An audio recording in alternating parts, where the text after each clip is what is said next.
Tuan-tuan, zaman saya dulu boleh membaca dan menulis ialah apabila masuk di sekolah rendah. Kami tak ada tadika pun. Tetapi pada hari ini apabila kita masuk sekolah rendah, anak kita tak boleh membaca dan menulis, dia dah separate kelas dah kat situ. Itu bebanan. Itu dikatakan bahawa nak ubah kurikulum awal persekolahan, awal kanak-kanak. Lepas tu kadang-kadang dia punya ibu bapa spend dia punya wang yang begitu besar untuk mencari tadika mana yang the best. Tadika mana yang the best, yang mempunyai track record 5 tahun dah boleh membaca dan boleh menulis. Berat tuan-tuan, berat. Sebab itu foundation kita apabila kita tekankan dalam pasal peperiksaan, akhirnya dia akan terus sekolah rendah, sekolah menengah dan sebagainya. Ridwan, setuju tak dengan saya kalau katakan mantan Menteri Pendidikan dia nak bawa satu perubahan awal pendidikan awal kanak-kanak tadi? Apa pendapat kamu, Ridwan?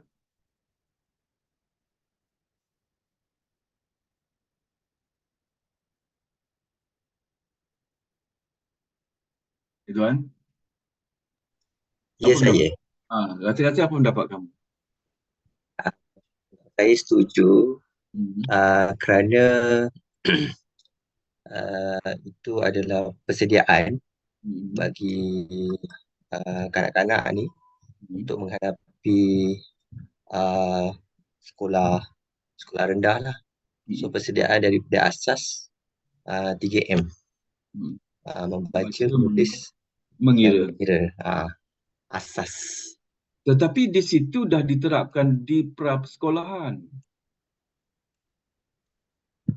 Tapi saya rasa kita terlalu sukar sebab kita dah terlewat lah. Sistem persekolahan kita dah dimolkan macam tu.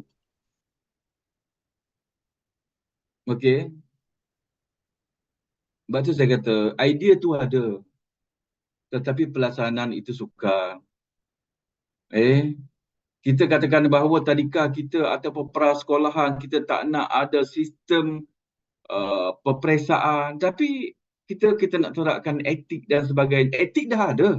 Tetapi dikatakan bahawa etik itu sebagai sampingan. Core-nya ialah menulis, membaca dan mengira. Patutnya menulis, membaca dan mengira ialah di sekolah rendah. Yang ini dikatakan bahawa menerapkan bahawa dia diterapkan bagaimana cara bergaul dan sebagainya. Idea bagus, tetapi pelaksanaan. Akhirnya kalau sekiranya itu sahaja diterapkan, dia kata, tak payah masuk sekolah tadika, tak apa, mak boleh ajar lah. Setakat nak masuk toilet bagaimana, perkara ini boleh dibuat, perkara ini tak boleh dibuat. Cuma kekurangan cara bergaul saja dengan kawan-kawan. Itu di sekolah rendah. Itu kurikulum. Kurikulum di sekolah rendah, di pratadika awal sekolah, bukan sahaja membaca, menulis, mengira, kemudian ada aktiviti co-kurikulum. Kalau yang Muslim, dia katakan bahawa solat berjamaah. Okey, kemudian diterapkan juga dalam soal pada senaman pagi. Okey, kemudian ada dia punya pertandingan ataupun sukan neka. Itu adalah di antara kurikulum yang cuba diterapkan di sekolah ataupun awal pendidikan kanak-kanak. Dan begitulah saya katakan bahawa kurikulum. Dia ada dalam bilik darjah, kemudian dia ada pendidikan di luar bilik darjah. Tapi persoalannya apa kurikulum? Okey. Kalau mengikut dia punya kabinet 1979, dalam konteks Malaysia, kita bina kurikulum ini dalam konteks Malaysia. Sebab itu kita rasakan bahawa walaupun kita nak jadikan, kita rujuk kepada benchmarking negara-negara luar, tak ada masalah. Tapi dalam konteks Malaysia, kalau sebut kurikulum ialah semua perancangan pendidikan yang dilaksanakan oleh sekolah ataupun institut pendidikan adalah mencapai matlamat pendidikan. Apa dia matlamat pendidikan? Matlamat pendidikan kita akan bincang nanti iaitu mencapai falsafah pendidikan negara. Apa dia falsafah pendidikan negara? Di antaranya ialah melahirkan manusia ataupun seorang pelajar yang seimbang. Emosi ada, jasmani ada, rohani ada, seimbang. Okey. Sebab itu dikatakan bahawa semua dimasukkan di dalam kurikulum. Dia berlatar belakangkan Malaysia, dalam konteks Malaysia. Sebab itu kalau tuan-tuan tengok di gambar sebelah kiri kurikulum, semua ada dalam teaching, science, success theory, study, learning, program, discipline, college, buku, sekolah, semua sekali. Itu perancangan. Sebab itu perancangan kurikulum ini sentiasa berubah. Falsafah pendidikan kebangsaan tidak berubah. Sebab kurikulum dirangka untuk mencapai matlamat pendidikan, iaitu falsafah pendidikan kebangsaan, FSK. Jadi bagaimana? Kementerian harus merangka kurikulum bersesuaian dengan masa dan zaman, dengan keadaan dan sebagainya. Sebab itu kalau tuan-tuan tengok kurikulum hari ini, penafsiran dan penilaian berubah. Dulu saya ada SRP. Kamu tak sempat SRP. Betul Ridwan? Kamu ada SRP dulu? Tak ada. Zaman kamu dah PMR. Kan? Zaman kamu dah PMR. Dan zaman kita ada pengalaman soal itu. Zaman kamu pernah tak melalui PTK 3? Tak. Lepas PMR terus kepada SPM. Itu zaman kamu. Selepas zaman kamu dia ada UPSR, PMR, kemudian PTK 3. Itu zaman selepas kamu. Dan zaman sekarang ini pentafsiran penilaian dah berubah. PMR dah tak ada. UPSR dah tak ada. PTK 3 pun tak ada. Yang ada ialah peperiksaan besar iaitu SPM. Itu kurikulum. Dan perancangan, pentafsiran, penilaian adalah di bawah kurikulum. Untuk apa? Mencapai matlamat pendidikan, iaitu falsafah pendidikan negara. Sebab itu dikatakan kurikulum ialah segala rancangan pendidikan. Segala rancangan pendidikan. Yang dikendalikan, dilaksanakan di sekolah, untuk pengajian, untuk mencapai pendidikan. Clear? Itu kurikulum. Nanti kalau Ridwan sebagai Menteri Pendidikan, kurikulum juga akan berubah. Ialah pada zaman itu, kita lihat bahawa bagaimana zaman digital pada hari ini. Banyak isu yang dikatakan bahawa belajar hari ini sakit tulang belakang kerana berat buku. Kan? Jadi bagaimana kurikulum itu? Kan? Kurikulum dalam bidik belajar untuk meringankan. Itu semua dalam kurikulum. Akhirnya digitalize kan. Pelajar tak perlu ada buku, ada laptop saja, keping saja dalam beg. Tapi kos tinggi lah, kos tinggi. Tuan-tuan, kalau kita bincang dalam parlimen, rupa-rupanya kita rasakan bahawa pada hari ini, hutang luar negara mencecah 1.3 trilion. Wow, menakutkan kita. Kita tak main bilion. Dulu angka bilion adalah di antara the big angka lah orang panggil. Tapi orang main trilion, lepas bilion, trilion. Bayanglah tuan-tuan kalau tuan-tuan sebagai Menteri Pendidikan nanti untuk digitalizekan. Untuk ubah kurikulum tradisional kepada digital. Kos yang tinggi. Wow. Saya tidak tahu. Sebab kita tak mampu tapi kita nak. Itu persoalannya. Kita tak mampu. Negara kita tak mampu. Tetapi kita nak, terpaksalah kita hutang. Dan kita hutang, bank pun macam kita lah, bila kita hutang, dia tahu kita mampu atau tidak bayar. Kan? Kita hutang, kemudian kita mampu bayar, tetapi dikatakan bahawa kita hanya bayar faedah, tak bayar pokok. Pokok tak bergerak lagi tuan-tuan. Dikatakan bahawa baru ni dalam perbentangan parlimen, kita hanya bayar pokok hampir mencecah 40 bilion setahun. Setahun ke sebulan? Wallah, saya tak pasti. Takut dengan angka bilion tuan-tuan. Hutang lokal guys 1.3 trilion. Interest sahaja ialah 40 bilion. Wah. Saya rasa kalau katakan kita mati hidup balik, saya rasa hutang itu tidak akan habis ke. Tetapi hutang ini bukan sahaja negara kita. Semua negara berhutang.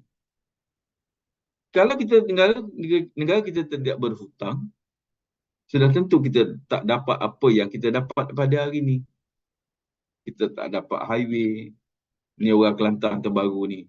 Orang panggil dapat dia punya kereta api laju. CSO. Nampak kalau pergi Lebuhaya Pantai Timur. Okey. Dah ada dah dia punya track. Tak lama lah tu. Okey. Daripada 17 jam hari raya. Orang Kelantan 17 jam. Dia tak main jam lah. Dia tak main 12 jam.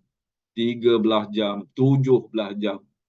Kadang-kadang berkampung di tepi jalan raya. Semua ini, kerajaan buat ini adalah untuk keselesaan rakyat. Tapi tak mampu, kita kena berhutang. Okey, jadi tak apalah. Cuma saya nak beritahu kalau mampu nanti, kalau Haziq ke sebagai Menteri Pendidikan, kamu kena rangka kurikulum baru. Sesuai dengan zaman kamu. Sesuai dengan keadaan semasa. Barulah dia punya world class university, world class school. Okey.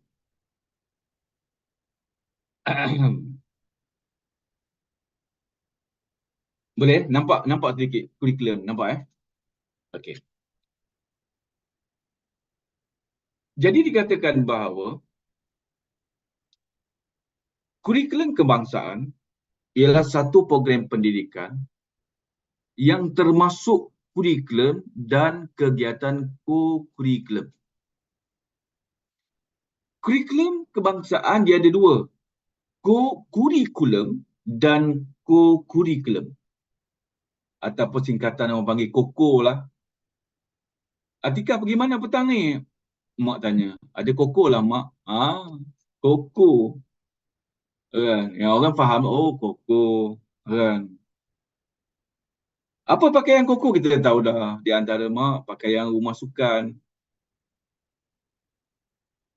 Cuma pelik, tak ada rumah sekolah, rumah sukannya warna pink, tak ada.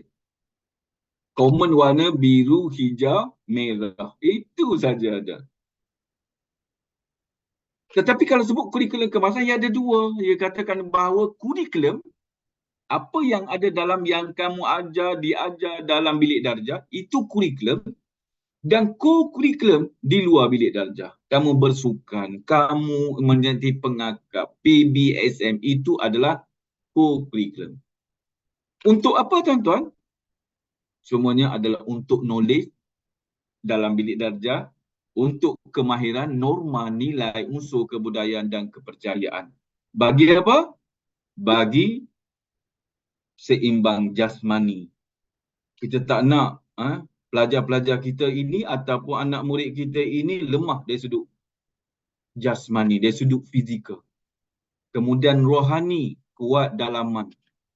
Kemudian mental, pemikiran. Ada stand kita sendiri, emosi boleh diaturkan dengan sebab ada knowledge ini. Itu dia punya Akta Pendidikan 1966. Tuan-tuan, kalau tengok Akta Pendidikan 1966, nanti kita ada dalam satu topik yang lain, sejarah bagaimana Akta Pendidikan ini telah melalui proses yang panjang.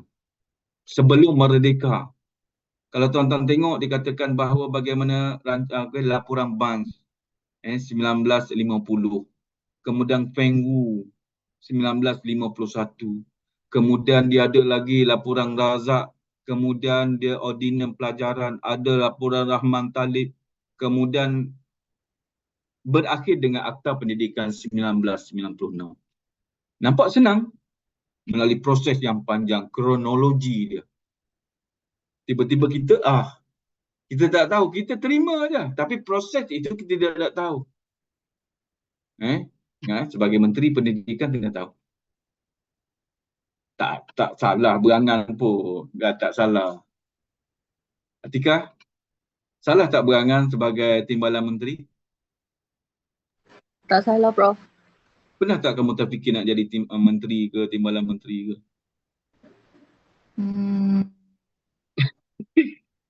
Tak, saya tanya, pernah tak terfikir? Pernah, betul. Tak nak ah. Banyak. Tanggungjawabnya besar sangat. Allah, Tika, apabila kita ada di atas, semua orang kerja untuk kita lah, Tika. Itu kalau diorang dengar, kalau tak dengar. Tika, bak kamu berfikir kamu berada di bawah sekarang ni, banyak kerja. Kamu dia ada di atas, kamu ada semua pegawai-pegawai kamu. Nak dapat, pegawai undang-undang, pegawai emosi, pegawai aktiviti yang jaga kita, yang jaga pakaian kita, yang jaga timetable kita, yang jaga makeup kita, Atika. Jaga makeup okey. Dipanggil apa? Dipanggil bukan performance, dipanggil apa yang dipanggil istilah apa? Corporate apa? Image corporate. Kamu tak ada tentulah pakaian disediakan. Hari ni kamu berat, dia kata pakaian kamu air, nak beli baju lagi. Provider semualah, Tika. Please lah, janganlah orang berkata berangan. Kalau saya seperti kamu, saya berangan lah. Oh, tak marah orang. Okey, dah gurau dia. Itulah tuan-tuan. Okey, kemudian kita tengok perubahan kurikulum. Okey. Perubahan kurikulum ini ialah dalam perkembangan pendidikan di Malaysia disebabkan oleh faktor falsafah pendidikan kebangsaan. Perubahan kenapa tuan-tuan? Sebab tu saya kata daripada awal lagi, falsafah pendidikan kebangsaan menyebabkan kurikulum berubah. Kenapa dia berubah? Sebab saya kata falsafah pendidikan kebangsaan nak melahirkan manusia seorang pelajar yang seimbang. Rohani, jasmani, emosi seimbang. Kalau dahulu kita gunakan kurikulum dahulu untuk falsafah, dah tak sesuai. Coming soon, 10 tahun akan datang, kurikulum juga akan berubah. Mungkin sehari nanti kita rasakan bahawa dia punya kurikulum hanya berpusat. Tak ada lagi cikgu, anak murid mungkin berada dalam kelas mendengar semua daripada arahan daripada kementerian. Mungkin guru-guru dah tak ada dah. Guru-guru sebagai monitor sahaja. Falsafah tak berubah. Tetapi kurikulum berubah. Falsafah kebangsaan melahirkan pelajar yang seimbang. Begitu juga falsafah perkahwinan. Apa dia? Apa falsafah perkahwinan? Kita ambil contohlah. Falsafah di sebalik kita berkahwin untuk apa? Pertama dikatakan untuk silaturahim. Okey, contoh. Banyak lagi falsafah yang lain. Tapi dikatakan bahawa kalau sekiranya kita berkahwin, hanya lelaki dengan perempuan, tinggalkan saudara-saudara, itu tak mencapai falsafah falsafah perkahwinan. Mesti menghubungkan kita terima saudara dia dan saudara dia terima. Barulah falsafah itu berlaku. Jadi kurikulum kebangsaan ialah program yang merangkumi kurikulum dan co-kurikulum.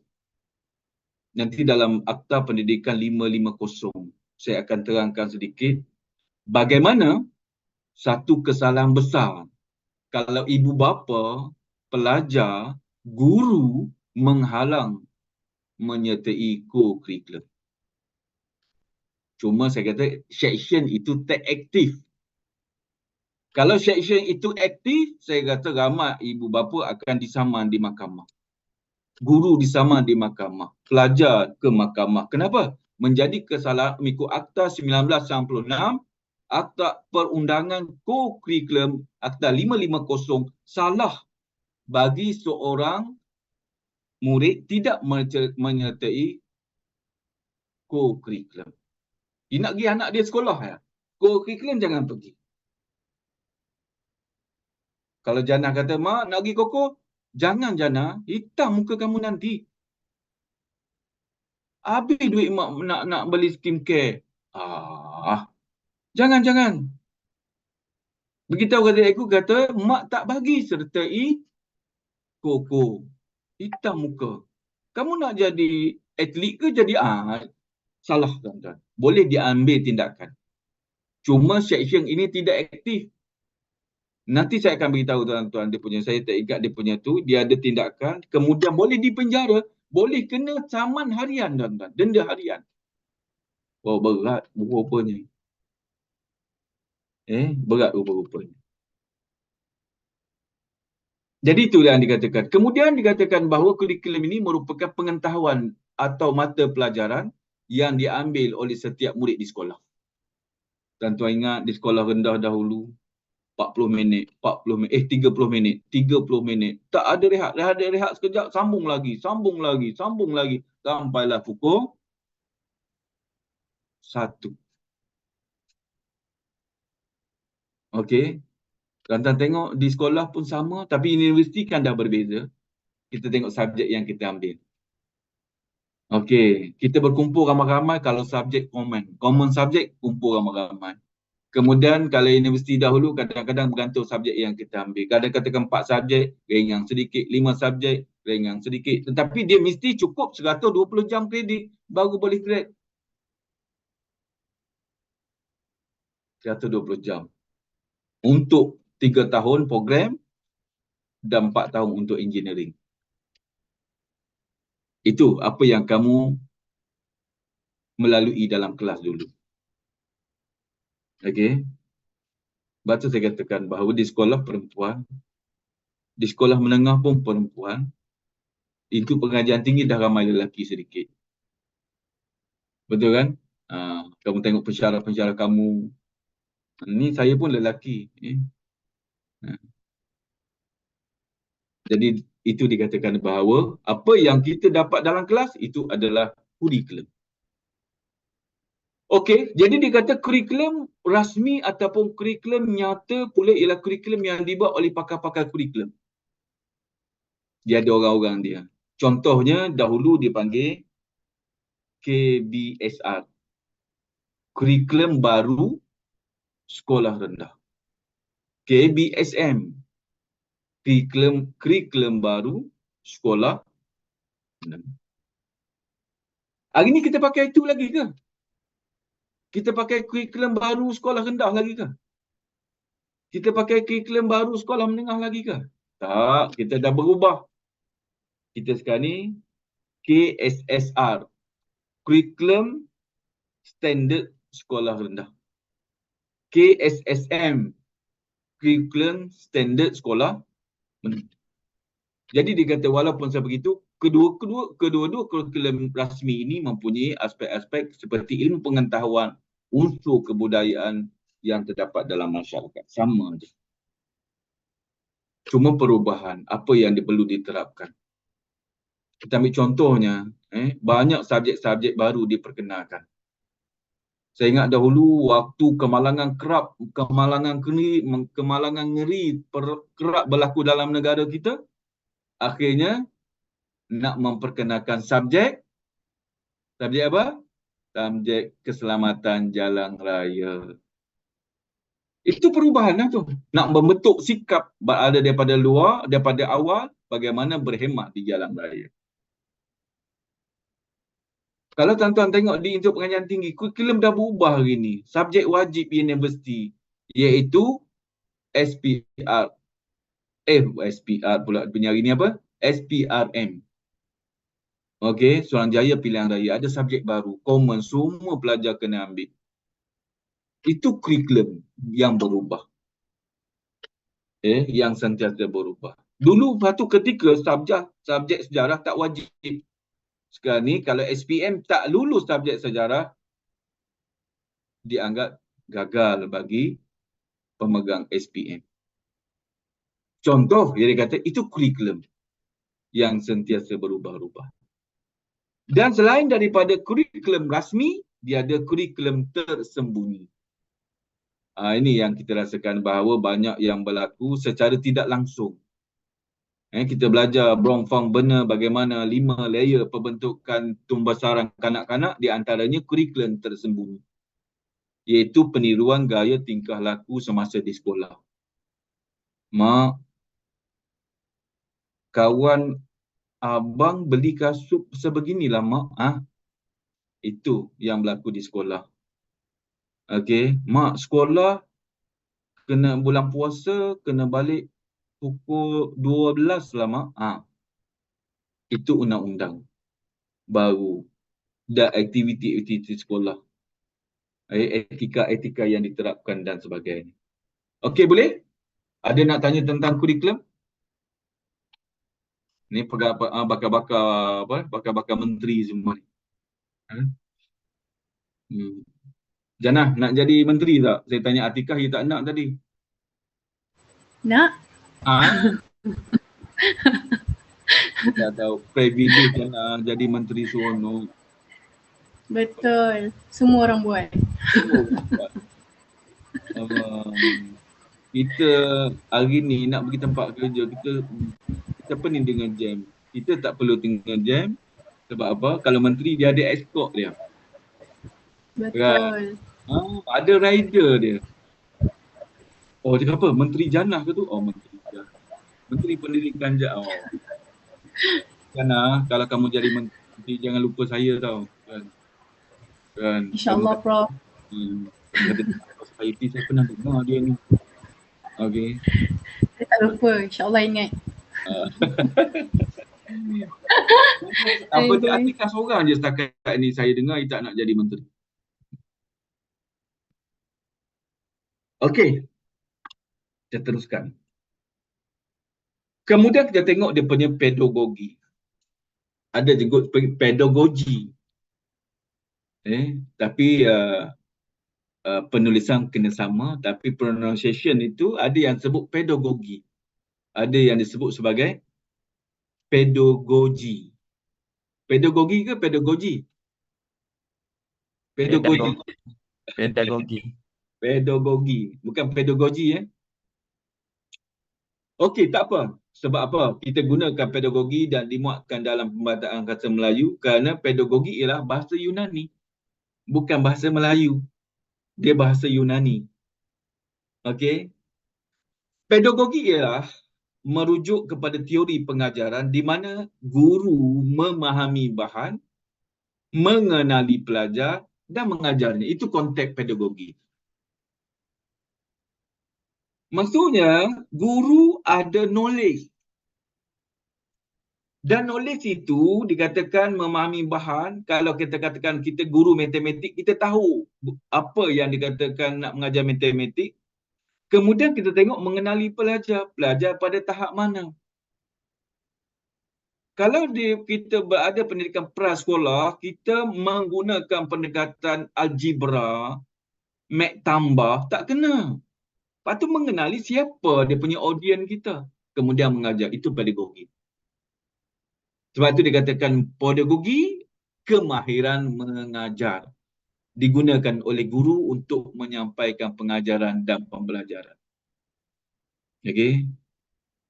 Lepas tu dalam praktikal nanti, pedagogi kamu diuji.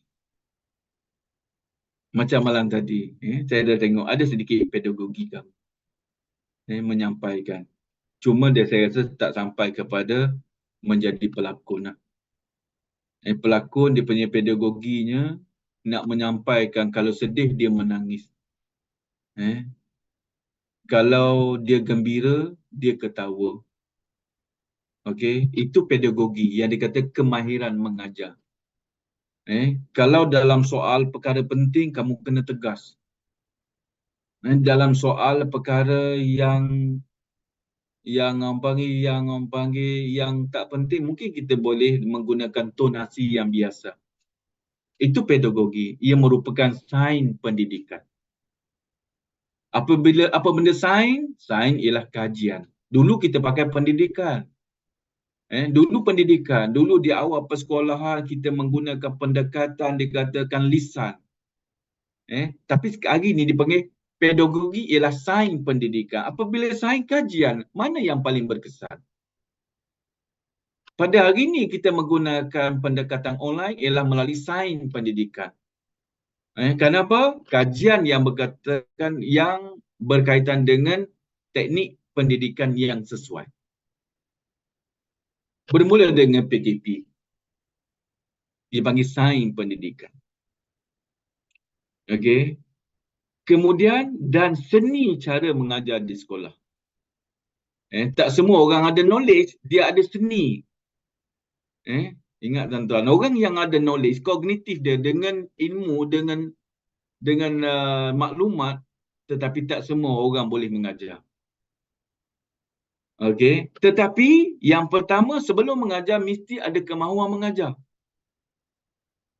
Cara mengajar pedagogi ini boleh dilatih. Okey. Apa yang kamu ambil diploma ini adalah melatih diri kamu bagaimana menjadi seorang pengajar ataupun tenaga pengajar. Yang penting kemahuan. Kamu kata, saya tak boleh mengajar lah. Saya tak boleh mengajar. Memanglah tak boleh. Semua orang dilahirkan tak boleh. Tapi kenapa jadi boleh? Pertama, ada kemahuan. Apabila kemahuan, dia ada jalan. Bagaimana dia nak mengajar. Batu kesilapan kita kadang-kadang dari sudut soft skill dahulu di universiti diterapkan. Hendaklah kehadapan, komunikasi skill. Kita selalu takut. Ya kamulah kehadapan. Sebenarnya kurikulum yang dirangka itu pengajian tinggi dah cantik dah. Menempati alam pekerjaan dan sebagainya. Okey, itu keadaan. Jadi dikata pedagogi melibatkan kajian pengajaran, pembelajaran, pengurusan bilik darjah, organisasi sekolah, interaksi guru dan pelajar. Itu adalah seni pendidik. Okey. Dan pedagogi juga melibatkan pengembangan kognitif, infektif dan psikomotor. Apa dia kognitif? Apa dia infektif? Dan apa dia psikomotor? Yang akan diperolehi melalui pendekatan pedagogi. Boleh? Nampak pedagogi apa dia? Boleh? Orang kata kursus pedagogi yang kamu akan... Inilah kursus bagaimana sains pendidikan. Cara mengajar berkesan. Bagaimana tonasi diajar. Bagaimana dia punya bahan pengajaran yang terbaik. Bagaimana nak kontrol kelas. Bagaimana nak hidupkan suasana kelas. Ingat tak dahulu kalau tengok dia punya kelas di sekolah, ia ada pertandingan kelas tercantik. Okey, kenapa tuan-tuan? Itu adalah kaedah pedagogi untuk menarik dalam soal pengajaran dan pengajaran. Cikgu buat dulu pertandingan kelas yang bersih. Itu adalah aspek dalam pedagogi. Kelas yang bersih, kemudian kelas yang tersusun cantik. Kadang-kadang dia punya ketua guru kelas mengarahkan bahawa kanak-kanak ataupun panggil sumbangan daripada parent untuk mengindahkan kelas. Macam-macam berlaku. Itu adalah pedagogi. Melibatkan pengurusan bilik darjah. Sebelum ni mungkin kita faham pedagogi ialah mengajar je. Tak. Pedagogi ialah semua sekali kajian pengajaran dan pembelajaran. Pengurusan bilik darjah, organisasi sekolah dan sebagainya. Boleh? Boleh Kalau tak boleh, saya tak nak teruskan. Yang pasti kamu faham apa dia pedagogi. Okey. Kemudian pedagogi moden selalu membahagikan fungsi pengajaran kepada 3 bidang. Yang saya kata tadi ialah kognitif. Saya sebut tadi ialah ranah ataupun infektif. Yang ketiga ialah psikomotor. Kadang-kadang jarang kita sebut ranah. Lepas tu saya kata ni bahasa-bahasa yang jarang diguna tapi relate dengan pendidikan. Macam saya kata dah semalam, apakah perkataan-perkataan baru yang sering diungkapkan oleh kerajaan sekarang? Di antaranya ialah mahakaya, tata kelola, apa lagi? Sakau, apa lagi? Jana, apa lagi Jana? Menteri? Apa lagi? Apa Bahasa-bahasa baru kan? Okey, Betul. ranah ini, apa dia ranah? Ranah ialah ruang lingkup. Ranah apa dia? Lingkungan. Ranah apa dia? Lapangan. Itu ranah. Kalau katakan kognitif, ranah lingkungan kognitif menekankan intelektual. Seperti pengetahuan, pengertian, keterampilan berfikir. Ini dia kata pedagogi pertama, pastikan kognitif. Pelajar kita ada knowledge. Ada ilmu pengetahuan dan keterampilan berfikir. Itu adalah kognitif, membina mindset pelajar dengan ilmu pengetahuan yang diterima. Itu kognitif. Membina pemikiran dulu. Okey. Kemudian yang kedua, baru efektif. Apabila ada kognitif, baru efektif, baru timbul minat, penyuasan diri, emosi, perasaan, apa-apa sahaja yang berkaitan dengan kognitif yang diterima. Okay. Itu efektif. Barulah yang ketiga disebut psikomotor, iaitu secara practical side-nya. Kalau katakan kita kaitkan contoh psikomotor berenang, dulu kognitif diajar bagaimana teori berenang. Diajar katakan berenang, mesti menggunakan oksigen. Contohnya. Kalau lautan dalam, kita scuba menggunakan oksigen. Kenapa? Sebab lautan dalam di dalamnya tidak ada oksigen. Itu adalah kognitif. Kemudian efektifnya, barulah ada perasaan minat untuk berenang. Kemudian psikomotornya, barulah berenang. Efektifnya diajar bagaimana nak berenang. Kemudian dipraktikkan melalui psikomotor dengan berenang. Barulah pandai berenang. Itu adalah 3 pedagogi model. Ada kognitif, ada efektif dan ada psikomotor. Okey.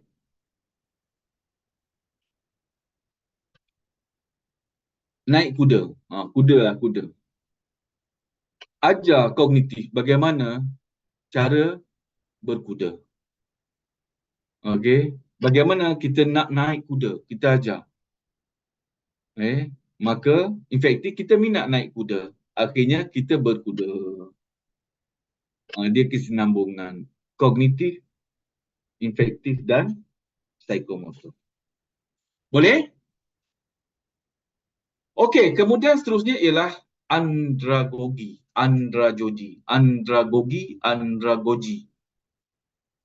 Adult learning. Okey. Andragogi ialah ataupun disebut sebagai proses membantu orang dewasa belajar. Macam kamu lah. Pendekatan UKM bagaimana nak mengajar orang dewasa. Kamu remaja ke dewasa, Atikah? Dewasa lah kan? Ke masih lagi remaja? Sebab itu dikatakan bahawa andragogi satu pendekatan di dalam co-curriculum ialah pengajaran orang dewasa. Jadi pembelajaran orang dewasa ini ialah satu pendekatan tak sama dengan golongan remaja. Kalau kamu ambil pendekatan kurikulum untuk pengajaran orang dewasa, mesti orang dewasa masuk kelas, orang tak akan ikutnya. Kamu buat pendidikan PJJ katakan, program pendidikan jarak jauh, itu andragogi, pendidikan orang dewasa, membantu orang dewasa. Orang dah bekerja, orang dah ada komitmen, orang dah ada anak. Tapi kamu suruh masuk kelas 8, 10, 10, 12, saya rasa tak bersesuaian. Sebab apa? Dia punya responsibility. Jadi bagaimana kalau tengok dia punya Malcolm None, dia tentang pembelajaran orang dewasa, dia katakan bahawa orang dewasa memahami mengapa suatu perkara itu penting untuk dilakukan. Kenapa nak belajar untuk apa?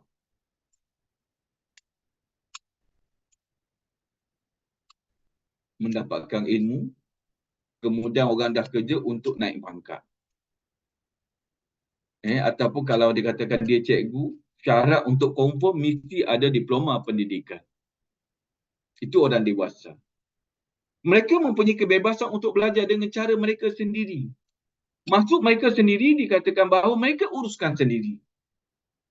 Mereka mempunyai pilihan yang banyak di Institut Pengajian Tinggi Awam di Malaysia.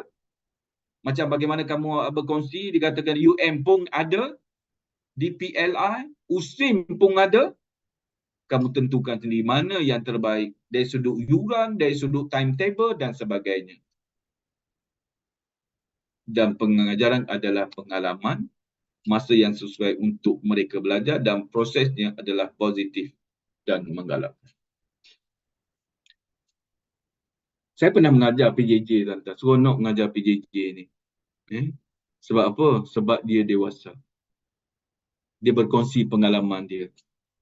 Di antara kalau nanti tuan-tuan nak sambung panggil master PJJ, saya tak pasti. Tapi BA PJJ banyak yang di-offer oleh semua universiti awam di Malaysia. Kalau pembelajaran cara digital, Open University, OUM. Kalau yang di antara mereka yang popular dengan PJJ, macam PACE, pengajaran luar kampus Universiti Utara Malaysia. Kalau SPACE, itu daripada UTM. Itu adalah pengajaran andragogi untuk orang dewasa. Seronok mengajar dewasa ni. Baik lelaki, baik perempuan. Kadang-kadang kita membina relationship dengan pengajaran orang dewasa. Okay. Boleh? Disebut andragogi. Tadi pedagogi. Pedagogi ialah berkenaan seni pengajaran.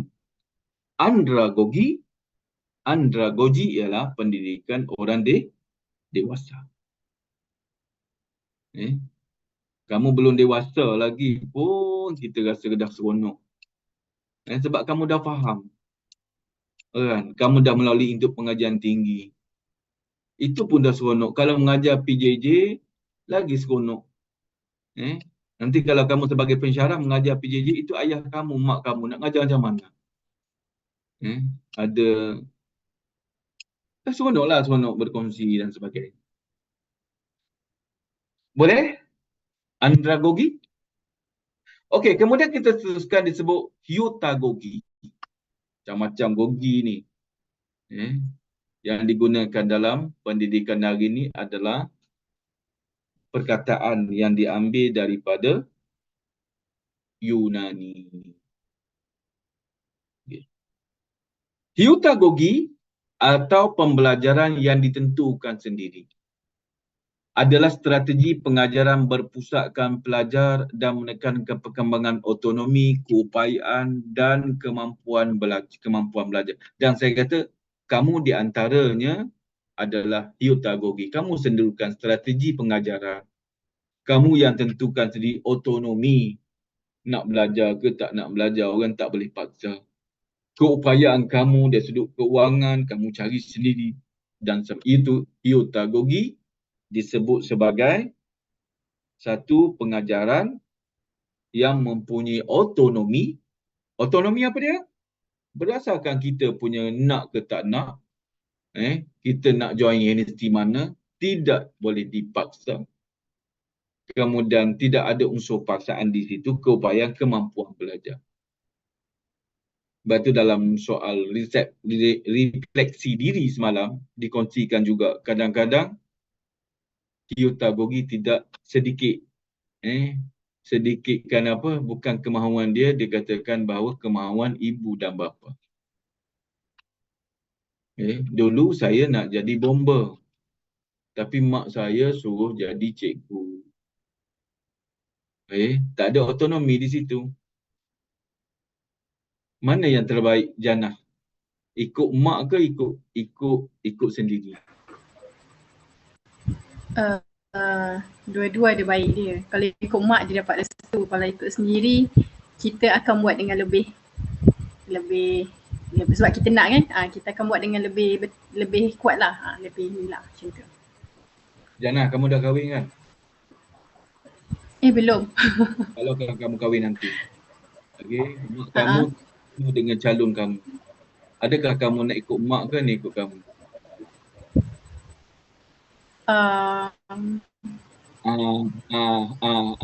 Ikut saya kot. Nak ikut mak, kan kata restu mak. Aduh. Ataupun bukan mak nak kahwin kan, saya yang nak kahwin mak. Itu persoalan orang moden hari ni. Saya nak kahwin mak, saya kenal dia.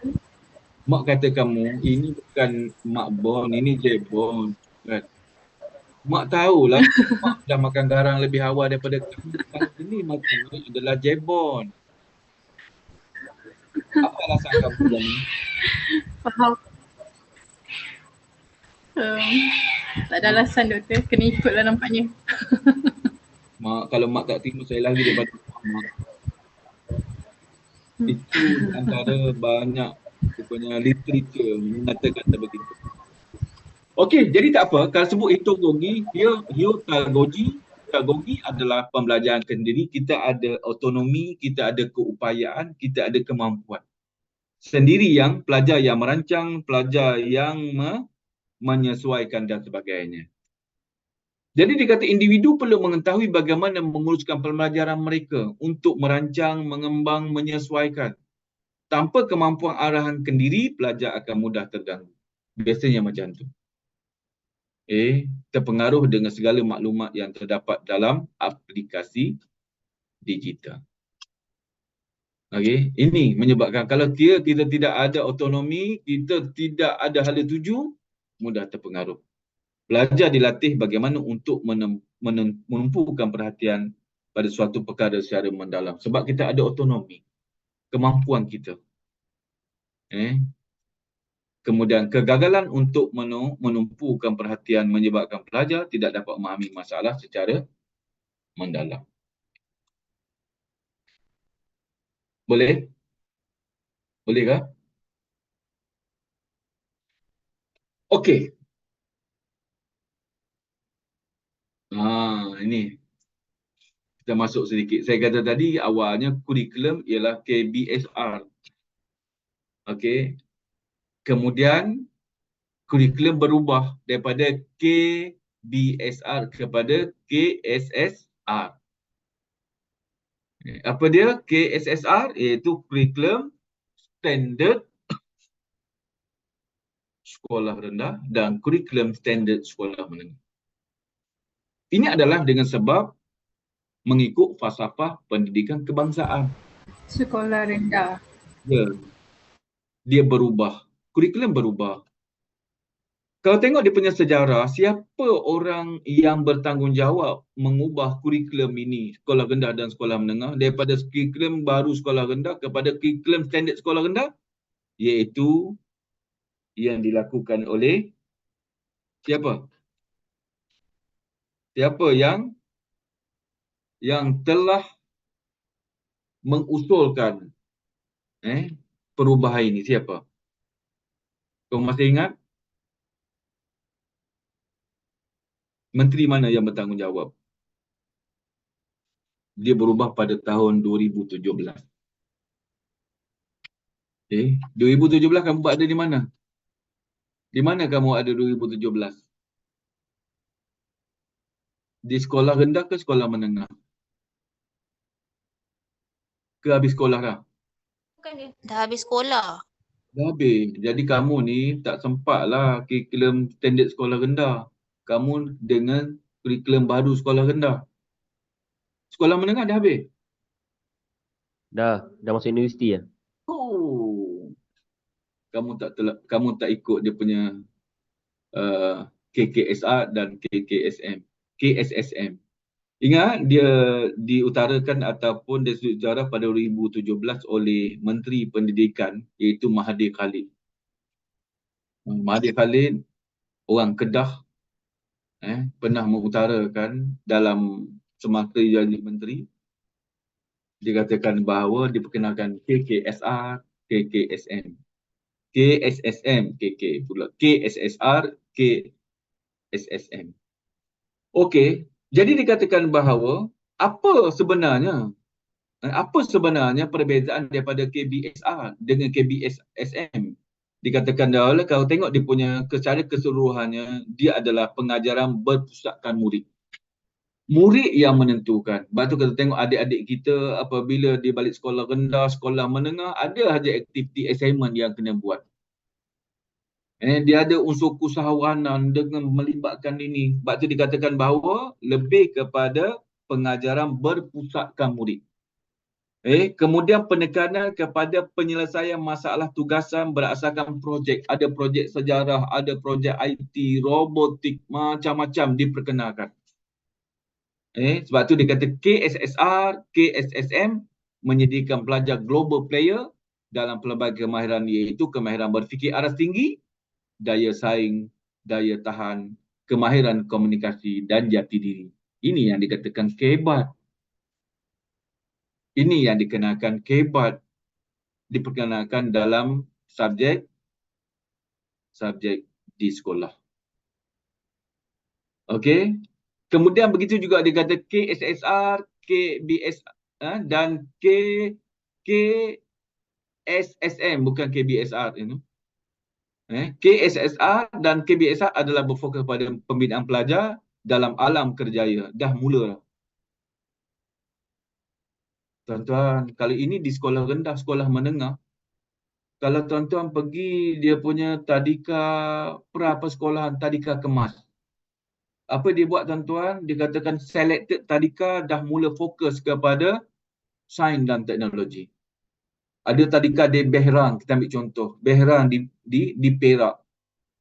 Dia tadika kemas, dia punya tadika kemas string.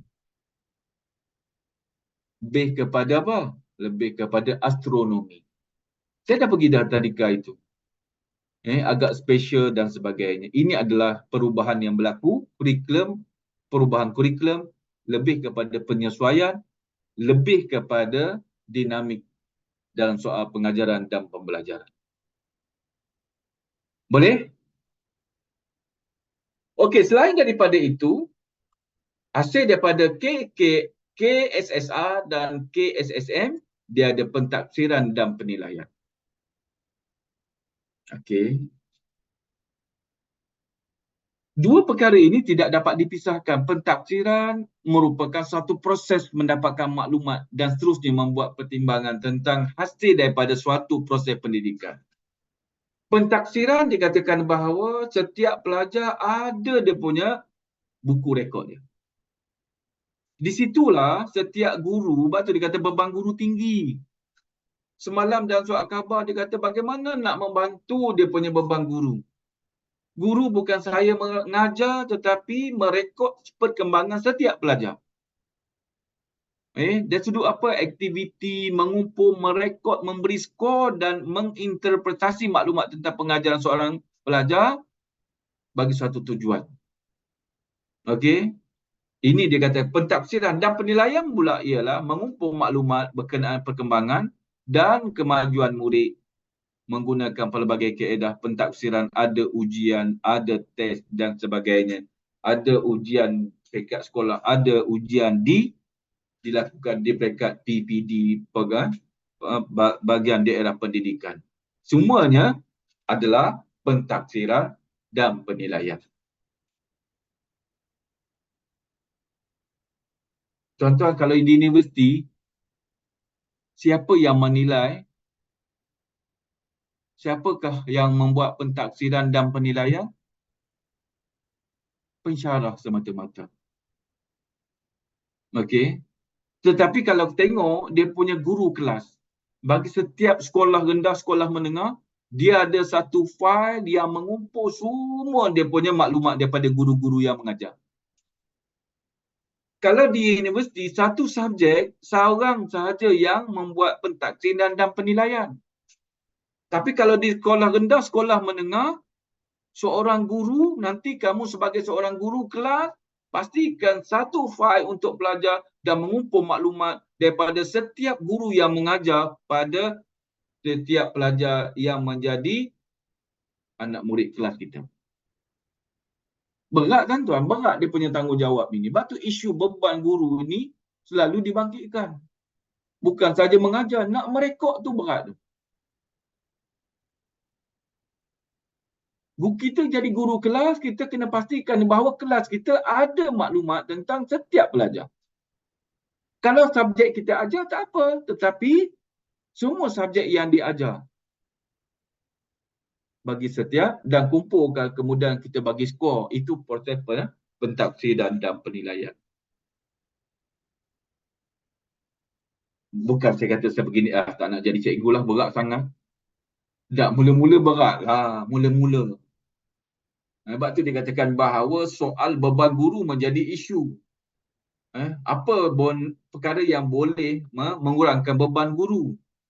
Sebab tu dikatakan ada cadangan nak dilantik seorang pembantu guru. Untuk soal coding dan soal KI markah pelajar dan sebagainya. Melalui pentafsiran dan penilaian. Ini adalah perkembangan daripada KSSR dan KSSM. Okey, jadi kalau tengok prinsip pentafsiran dan penilaian di antara prosesnya, ia berterusan menyediakan murid ke arah pendidikan formal. Ini di antara benda-benda dalam pentafsiran dan penilaian. Sebab tu katakan bahawa pentafsiran dan penilaian adalah dua perkara yang tak boleh pisah. Mengadakan perubahan, usaha menambah baik dan sebagainya. Mempunyai tempoh masa konsisten, mengenal pasti kesesuaian bahan dengan responden. Semuanya bahan-bahan ada perkara yang berada di bawah pentafsiran dan penilaian. Dia kata dijalankan dengan penuh etika. Apa dia tuan-tuan? Kalau katakan pelajar tak bagus, kita report tak bagus. Bukan bermakna kita nak jaga kelas kita semua report bagus. Okey? Sebab itu kadang-kadang timbul isu. Saya nak beritahu lah, saya tidak tahu. Mungkin tuan-tuan dah ada pengalaman kat universiti. Terutama lagi pelajar asasi ataupun matrikulasi yang dirungupkan oleh pelajar ataupun pensyarah matematik. SPM matematik dapat A. Penilaian dan pentafsiran yang dibuat di peringkat SPM, dia dapat A matematik. Kalau A ni excellent. Kalau universiti, kalau kita tengok UKM tadi dia kata 80 and above adalah A. Okey, A lah. Tapi SPM bukan 80 kan, betul? Adakah dia punya SPM, dia punya grade pemarkahannya mengikut purata? Ada juga orang kata macam tu. Faiz? Ya, saya. Penilaian SPM di peringkat subjek matematik tak sama sebagaimana di peringkat itu pengajian tinggi. Kalau 80 saya kata saya dah beritahu pada semalam, performa ikut UKM, 80 ke atas baru A. Tapi kalau SPM A bukannya 80, betul? Betul. Mungkin dia kata dia lebih kepada sistem grading, lebih kepada purata. Katakan pada ketika itu SPM mata pelajaran matematik ramai yang tak boleh jawab. Adakah dengan sebab ramai tak boleh jawab, katakan bahawa 40 boleh dikatakan A? Mungkin terjadi? Sudah pernah terjadi. Pernah terjadi? Pernah jadi lah. Tak silap saya SPM tahun berapa Yang tak silap best saya kot. Yang bahasa Melayu banyak dia punya soalan penulisan tu pilihan penulisan tu banyak keliru. So banyak student yang tak boleh jawab. So pemakan dia turun sikit kot. Oh, dia ikut purata. Ah, yeah. Oh. Itu yang saya diberitahu oleh guru saya dulu lah. Hmm. Sekarang saya tak tahu yang latest. Sebab apa? Sebab kawan-kawan yang mengajar asasi matrikulasi, apabila test matematik di peringkat untuk pengajian tinggi, dia tak boleh nak catch up. Okey, sebab dia kata standard asas matematik itu pengajian tinggi, sepatutnya asas ini adalah benda yang tak ada masalah bagi keputusan SPM A matematik, tapi tak boleh jawab. Saya tidak tahu adakah penilaian berdasarkan purata. Tetapi itu pengajian tinggi, kalau kamu dapat 80 A bermakna markahnya 80 and above. A plus biasanya 90 ke atas. Okey, itu standard yang berlaku, penilaian pentaksiran yang berlaku di sekolah, di institut pengajian tinggi. Okey, kemudian terusnya kita lihat dia punya pentaksiran berasaskan sekolah dan pentaksiran bilik darjah. Ini kamu kena faham. Ini perubahan co-curriculum. Dikatakan bahawa PBS, pentafsiran berasaskan sekolah. Maksudnya setiap pelajar, guru kelas, pastikan bahawa setiap anak murid mereka dalam kelas ada buat penilaian ini. Sentiasa rekod, tuan-tuan. Pertama, tentang pentafsiran secara holistik berkenaan dengan kognitif. Sebab tu kalau tengok penilaian, kalau kamu ada adik di sekolah rendah, di hujung tahun, dia akan bawa balik satu kertas. Komunikasi tahap berapa?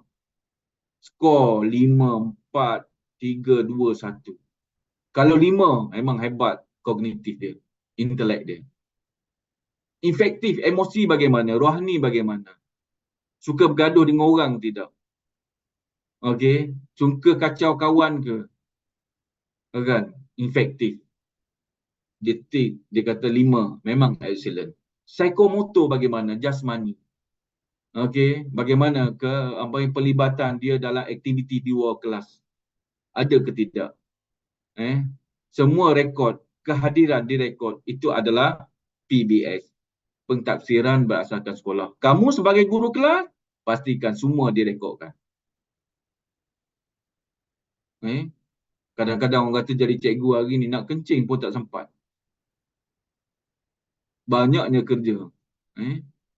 Terdapat 4 komponen PBS ini. Okey, ini. Iaitu pentafsiran pusat. Pusat yang buat soalan. Ini yang menakutkan saya kata tadi dalam soal bagaimana isu yang berkatakan bahawa cikgu mengejarkan habis silibus tanpa menekankan penguasaan. Isunya, sebab dia ada pentafsiran pusat. Tak habis silibus, soalan yang dikeluar oleh pusat, student tak boleh jawab, cikgu akan jawab. Mengapa? Kemudian pentafsiran sekolah, sebagaimana saya kata tadi, direkod semua aktiviti, pentafsiran aktiviti jasmani, rohani, P, A, J, SK. Kemudian pentafsiran psikometrik, PPSI, iaitu pelajar ni cenderung nak jadi apa? Minat sains ke, minat matematik ke. Kemudian dikatakan 2016 pentafsiran sekolah, PS, dikenali sebagai pentafsiran bilik darjah, PBD. Ini di antara, tuan-tuan, yang kamu akan lalui apabila kamu jadi seorang guru nanti. Bukannya senang. Semua proses-proses ini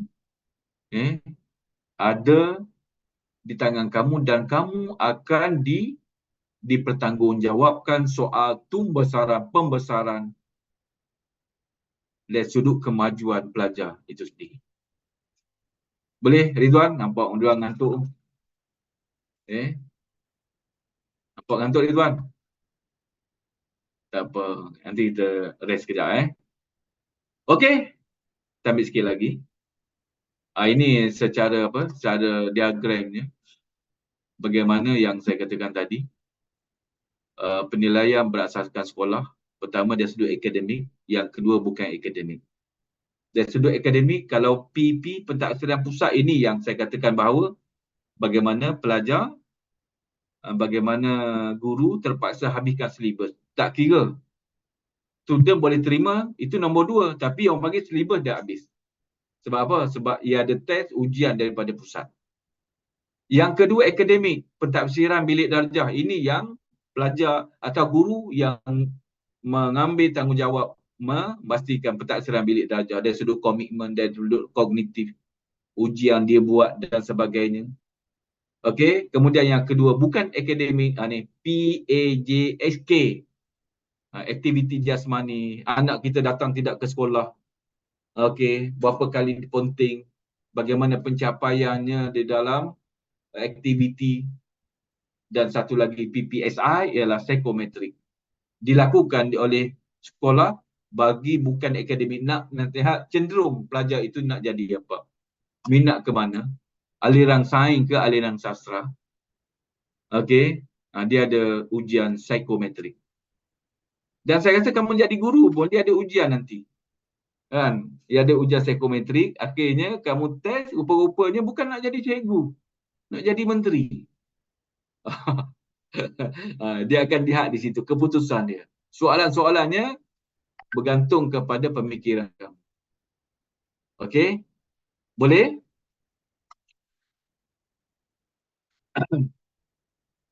Okey, kemudian seterusnya ialah PISA. Kalau tertambah G, jadi apa?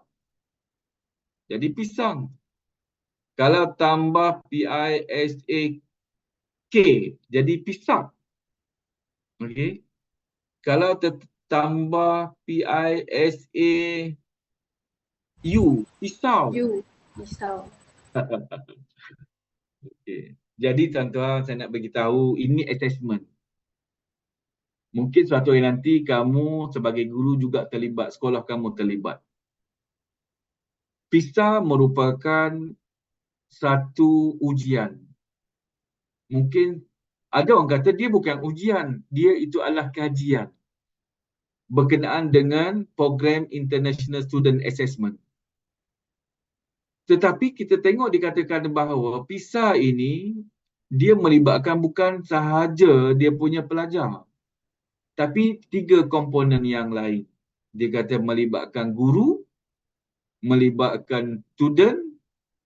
Sebab tu dikatakan bahawa bagi kajian PISA dilakukan secara rawak. Tak kira sama ada di luar bandar, di bandar ataupun pertengahan bandar. Program International Student diperkenalkan oleh OECD, Organization for Economic Cooperation and Development, yang diadakan 3 tahun sekali pada tahun 2000, bermula tahun 2000. Okey. Yang menjadi polemik dalam Dewan Rakyat baru ni ialah tahun 2022. Keputusan PISA negara kita merudum. Itu yang menjadi isu. Negara-negara yang lain, negara maju yang lain kekal, tetapi negara kita menurun. Kenapa? Adakah dengan sebab PKP? Kalau PKP dikatakan bukan sahaja negara kita, seluruh negara dunia terlibat. Kita ambil dia kata negara-negara yang mengungguli PISA, program International Student Assessment ini ialah seperti Finland. Hebat dia punya keputusan dia. Korea hebat, Hong Kong hebat, Jepun hebat, China hebat, dan jiran di sebelah kita adalah hebat. Singapura hebat kan tuan?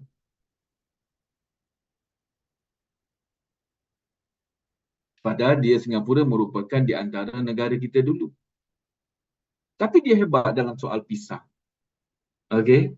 Jadi dikata kalau kita tengok dia punya PISA melibatkan 2012, Kekin 2015, melibatkan penyertaan 72 negara dan ekonomi dan 30 buah negara OECD dan 36 buah negara dalam ekonomi yang lain.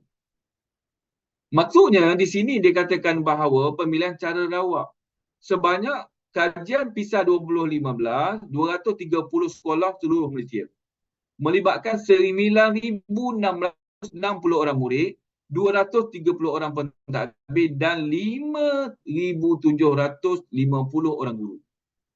Jadi 3 komponen di kajian oleh assessment ini. Pertama murid, yang kedua ialah guru dan yang ketiga ialah pentadbir. Dilakukan secara strata ataupun dikata Sarawak muda. Antaranya ialah kategori sekolah strata ni. Ia tak ambil satu jenis sekolah saja. Kalau ambil Maktab Rendah Saimara saja, tak valid dengan ujian ini. Lokasi sekolah, jantina murid, peringkat pendidikan menengah. Ini yang dikatakan bahawa ujian PISA 2022 kita merudum. Kenapa jadi macam tu? Kenapa merudum? Okey. Kalau ikut kajian fakta, kenapa merudum? Dikatakan bahawa ada kajian mengatakan pelajar kita merudum kerana pelajar Malaysia tidak menjawab bersungguh-sungguh. Tak bersungguh-sungguh mata pelajaran ataupun ujian assessment yang diperkenalkan. Kemudian yang kedua, dia kata format soalan peperiksaan di Malaysia lebih ringkas. Apabila bawa ujian PISA International Test Assessment, terlalu detail. Kemudian yang ketiga, dikatakan kenapa pelajar ataupun keputusan PISA menurun kerana keutamaan guru yang saya kata tadi menghabiskan sukatan pelajaran tanpa menerangkan konsep penguasaan sebenar di kalangan pelajar. Yang penting habis silibus. Pelajar tak menguasai, itu nombor 2. Ini cabaran bagi kamu. Nak habiskan silibus ataupun penguasaan. Kalau tak habis penguasaan, tak fokus pada penguasaan, silibus tak habis. Sebab tu kadang-kadang dia punya inisiatif guru buat kelas tambahan. Kenapa? Silibus untuk penguasaan silibus yang diajar. Boleh? Okey, kemudian kita tengok dia punya TIMSA. Ini juga. Kalau tengok dia punya surat khabar pada tahun 2019, dikata apa tahu? Dikatakan bahawa TIMS 2019 Malaysia catat skor arah tertinggi dalam matematik. Wow. Tetapi kalau tengok di kalangan pencapaian 2022, dikatakan bahawa TIMS itu trend in International Mathematics and Science Study, kajian berkenaan dengan minat pelajar tentang matematik dan sains. Jadi dikatakan bahawa inilah keadaannya, 2 ujian yang menentukan keupayaan standard kita world class ataupun tidak. Okey. Jadi dikatakan bahawa PISA dan TIMS adalah subjek penilaian antarabangsa tentang keupayaan kita. Okey. Jadi dikatakan sama saja, tetapi kalau TIMS lebih kepada matematik dan sains. Tadi kalau katakan PISA lebih kepada 3 komponen, iaitu pelajar, guru dan pentadbir. Tapi TIMS ialah Trend in International Mathematics dan Sains kajian. Dia kata di Malaysia populasi yang dipilih ialah tingkatan 2 di semua jenis sekolah di bawah Kementerian Pendidikan Malaysia. Sama ada luar bandar, bandar dan sebagainya. Okey, boleh? Okey, yang ini. Tuan-tuan nampak yang ini? Ni ada orang-orang faham sendiri. Haziq sebagai best presenter. Malam tadi. Apa yang kamu faham, Haziq? Gambar di sebelah kanan. Kamu kata for a fair selection, everybody has to take the same exam. Please climb that tree. Haziq? Komen sikit, Haziq. Apa yang saya faham berdasarkan gambar yang Prof tunjuk ni, sistem pendidikan yang ada di Malaysia ni, dia pukul rata untuk semua pelajar tanpa mengikut keupayaan pelajar itu sendiri.